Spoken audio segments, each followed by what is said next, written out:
Marriage is all about trust from the very beginning. And it's one thing that, unfortunately, I'm noticing more and more in the premarital process is missing. The foundation of two families coming together, if it's not trust and transparency and openness, there's going to be clearly problems after marriage. Marriage has almost become like a very difficult sale. You go to a car dealership and the car salesman presents his best self and the best features of the car, right? And he gets really offended if you ask difficult questions, right? And if you start asking about the transmission problems that have been reported previously or the recalls or anything else, he'll just, I don't know if I want to deal with this. You see what I'm saying? What's happened to us in the marriage discourse is that we actually market ourselves. The boy and the girl, and even the families, they market themselves. So they turn the house into something it's not when they are coming over, when the in-laws are coming over. They turn themselves and their conversations into something that aren't genuine. That's not really a representation of who they are. How many families, I can't even count, and he and she are in the counseling profession, they can tell you. How many families would come and say, we had no idea they were like this. We had no clue who we were dealing with. They were completely different people before. And this kind of scamming, which you would think would happen in the sales industry, is actually happening in the institution of marriage. And that's a crisis, as a matter of fact.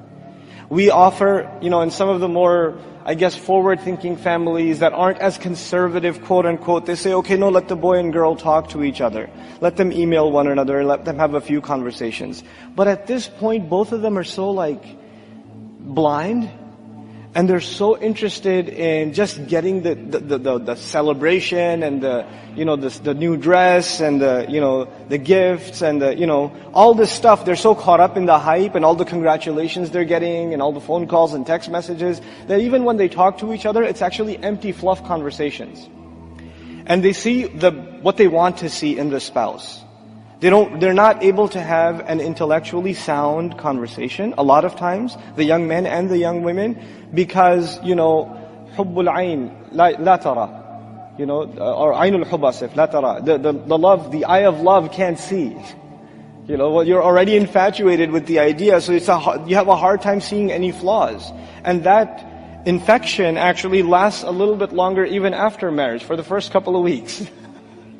You can't see any flaw in your spouse. Even the way she sneezes you, it's amazing. SubhanAllah. The way the boogers just spread out, it's, Allah really made us for each other. But then it starts wearing off and reality starts setting in. How come you never told me this or that or the other? I didn't realize you're this way or that way or the other way, So first, my encouragement to the families and to the young people that are looking to get married is to be mature in this process. There's a place for love and emotions and infatuation, and I tell you, you have to put the brakes on that until the marriage is really, really close and everything else is settled. There's some other really serious things that need to be settled first, Then the other thing I want to talk to is the elders, specifically the elders in our communities. You people are so worried sometimes about your messed up kids that you say maybe if we marry him to a good girl or we marry her to a good boy, things will work out fine. So all the really messed up things you know about your child, you don't tell anyone. You don't tell even the family that you're dealing with, and you keep it hidden as best you can, because if they found out, they wouldn't marry your child. And on top of that, of course, you're suffering from some kind of schizophrenia in which you tell yourself the lie so much that we have a good boy that you start believing it yourself. And in the face of reality, your child is coming home, that's not a child, it's a man.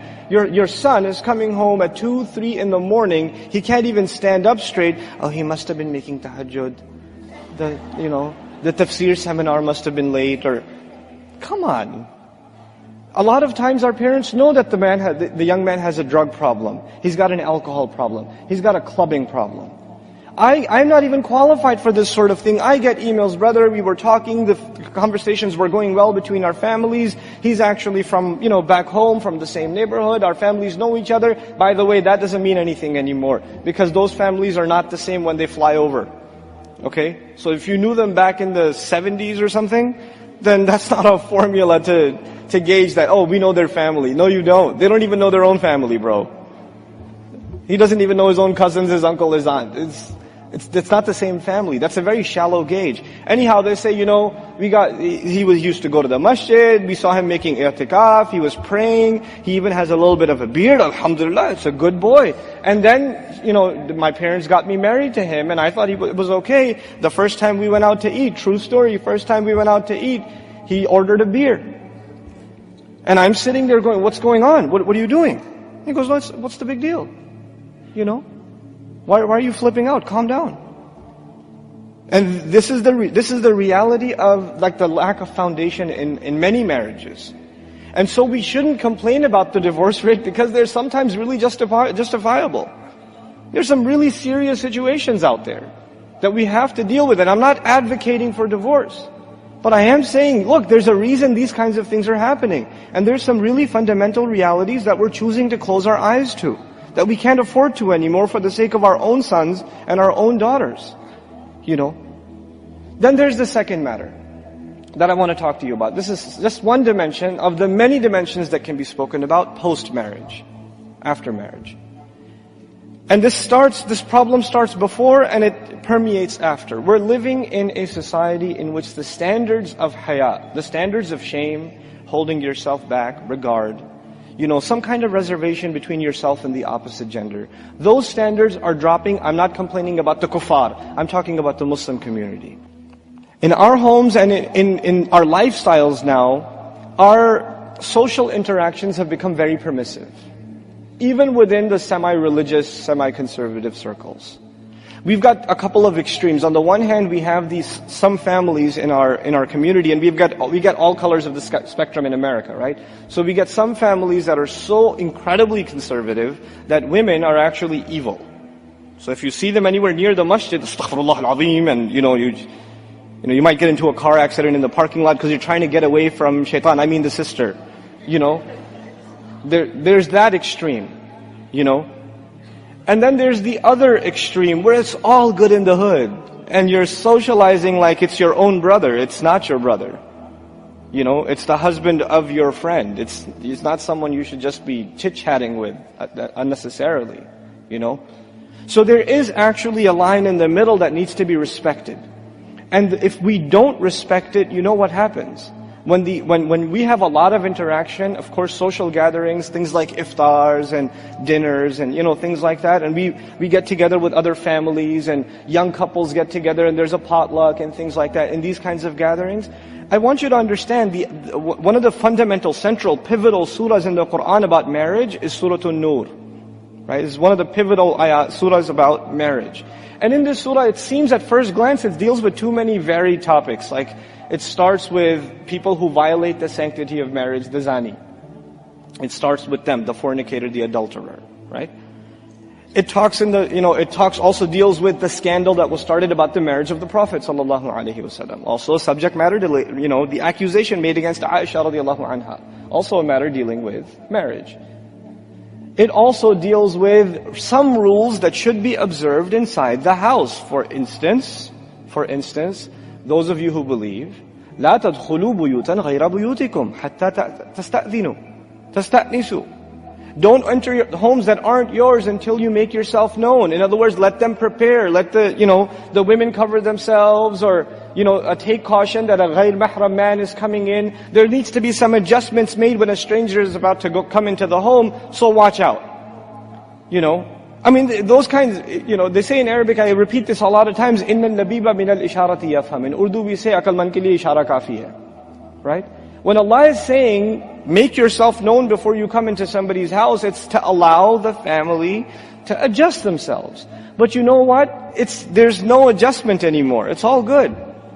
And the very next ayat are about lowering your gaze. That's incredible. Lowering your gaze where? In the original context of the surah, where? In the house. Yes, you should lower your gaze when you're walking in the mall. You should lower your glance because you're going to see inappropriate things. Especially husbands, watch out, lower your eyes. Especially husbands. Shaitan will want you to be uninterested in your wife. That's what he wants you to be. And he wants you to, compare her to whatever you see on the street or whatever you see anywhere else. Lower your eyes. But you know what? More important than all of those virtual kinds of pleasures that people are pursuing, more important than all of that, the people you're interacting with on a regular basis, you're going to see them over and over and over again. Particularly in those cases, lower your eyes. You know, it's really disturbing. I've even heard husbands talk about how well somebody else's wife was dressed. I mean, that's disgusting for a Muslim community. It's violating the sanctity of marriage even in certain, what we would consider not criminal behaviors. Well, it's not haram to sit and have dinner together, is it? It's not, I'm not saying it is, but I am saying it does have psychological consequences. It does have social consequences. Look, observing these things will help your spirituality, and violating these things will hurt your spirituality. The light in your heart will be hurt, will be damaged if you don't address these things. They have direct consequences. May Allah Azza wa Jal help us grow those real men and those real women, and may Allah Azza wa Jal protect the sanctity of marriage in our homes, and give us the ability to have a clear, transparent, just, and merciful process even for getting our children married. Barakallahu li wa lakum. Assalamu alaikum wa rahmatullahi.